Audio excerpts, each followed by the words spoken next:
back to the deck box. Glad to have you again for this episode of Spell Spotlight. And if you've seen anything in the Magic world for the past week or so, I guess a week and a half now, you will know exactly what we've been missing on this channel and what we're going to talk about now. It's not obvious. Sorin, Lord of Innistrad. I don't even know what to say. I'm done talking. Guess you guys can chime in. Right. Thoughts, opinions. Let's hear it. I did see this coming. I basically called it when Dark Ascension was first announced, and there was going to be, the assumption was that there's going to be a new Sorin Markov. And judging from the Planeswalkers that had been revealed thus far this year, and especially with the new Lily and the new Garruk, and the assumption was that, oh, when they do Sorin, they're going to do Red Sorin. I said, no. They've already done red-black Planeswalker. They're doing white-black. That was my expectation. Now, some people might have expected differently. Yeah, I was a little disappointed. Well, you wanted the red-black? I wanted the red-black. Because I already made a red-black vamp deck to put them into, just to have fun. Well, they already did Stark on the Man, and I told them, yeah, they did that already. They're gonna try to do, you know, each pairing if they can. So they've done, the only enemy color pairings they've done really is a Johnny Vengeant and technically Garruk the Veil Cursed. Mm-hmm. Yeah. Who's hybrid, not necessarily multicolor. He's hybrid. Yeah. Well, we're talking about Sorin. Let's not talk about the Garruk. Yeah. So how Sorin's how? But I guess it's fair to stack Sorin up next to the other Planeswalkers. Yes. That have been shown so far for this block. Like you have Lily of the Veil, so technically Sorin is yet another black Planeswalker. Yeah. And that it's supposed to be a dark block, so it makes sense to have multiple black Planeswalkers. That does make sense to me. And in terms of the overarching standard arc, what kinds of Planeswalkers we have in the variable colors. Not counting the core set ones. Let's see, we had a colorless one in Karn. We had black-blue in Tezzeret Age of Bolas. Mm-hmm. White-blue in Venser. White-blue in Venser. White in Elspeth Tirel, and red in Koth. And there was no mono-black Planeswalker for the Scars block. So it was a little bit of a letdown. You know, Phyrexia was such a powerful influence, we didn't see a sort of Phyrexia-like Planeswalker, save for Tezzeret, who was really just sort of infiltrating the Phyrexians on behalf of Nicol Bolas.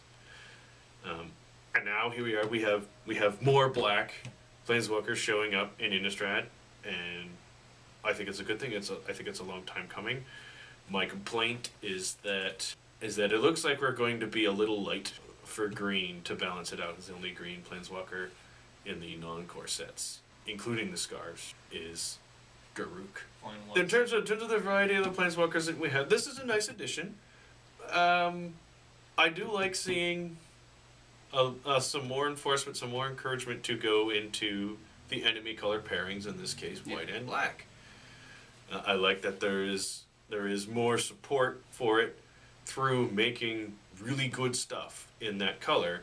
Well, talking about really good stuff, let's try and take a bit of a turn here and talk about the card itself, Sorin, Lord of Innistrad, its effects, and what that might do to the metagame of you know, the new limited and standard environment. His +1 was put a 1/1 lifelink vampire on the field. So more token play, which we're seeing a lot of already. Then his -2 was an emblem, giving all your creatures +1/+0. Also good for tokens, probably primarily, and weenie decks, but yes. A -6, destroy 3 target permanents on your opponent's side of the field. When they go into the graveyard, they come out and onto your side of the field, including Planeswalkers. It was just creatures and other Planeswalkers. It'd be really cool if we could smash artifacts and enchantments as well. I meant to say Planeswalkers. No, creatures, creatures and Planeswalkers. It's a super powerful card. I guess what I'm trying to say, though, is as far as what the game is doing right now, I mean, we've already seen a lot of token play.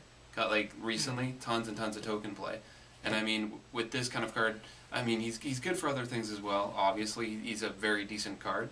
But can this just be seen as, like, more of a push towards token decks? I mean, he's making them himself.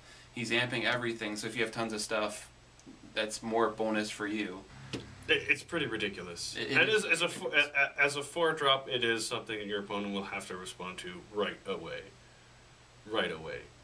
And yeah, considering 3 turns later, he's killing 3 other things and taking them back for himself. So, but even that's not really, like, that in itself is sort of a really cool end game. If your opponent manages to recover, the very first thing Sorin's probably going to do when you play him is make you a token, or if you've already spent several turns making tokens, he can make you the emblem, and you can just swing for some permanent for battle some cry, damage, and then permanent battle cry times 2, times 3, times 4. It's pretty insane. But you gotta keep going on and you pumping them up. Yeah, in the interim, you'll be making more tokens. The other thing I heard was that this may be now an environment where the Super Friends deck, as it were, may be coming back into play, because the combinations of the new Planeswalkers we have now may be even stronger than the combination that we used to have. I can see where you're going. I can foresee a sort of like Super Friends 2012 with Sorin straddling both your white and your black, and for your other inclusions you might have Elspeth Tyrell in white, and possibly Gideon as well. As you make tokens with Elspeth, Yeah, and there's a they're lot. big, and There's a lot in the same colors. and it's just crazy. You use Gideon as sort of as a decoy to make your opponent double down on killing Gideon, and then you swing with all your pumped up tokens the following turn and win the game. It's just,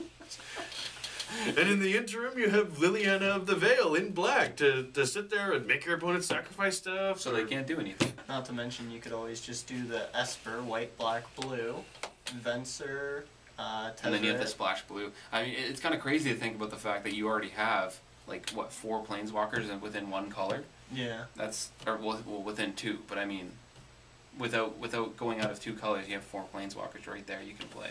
Yep. It's pretty intense. Lily, Sorin, Until October. Elspeth. Yeah, But yeah, then, for standard, that's great. Well, I imagine it isn't going to change a yeah, until whole October when lot. one gets bumped out and another one replaces it. Exactly. Oh, and we don't know which Planeswalkers are going to be making appearances in M13 as well. There might be whole new versions of other cards, or there could be a return to some other archetypes that were popular. You know? And then there's this whole talk, and I know this is getting out there, and I don't know if I can even come close to believing this, but there's this talk that, well, if Sorin created Avacyn and Avacyn's disappeared, what if she became a Planeswalker? What if she planeswalked away and now she's gonna come back for Avacyn Restored?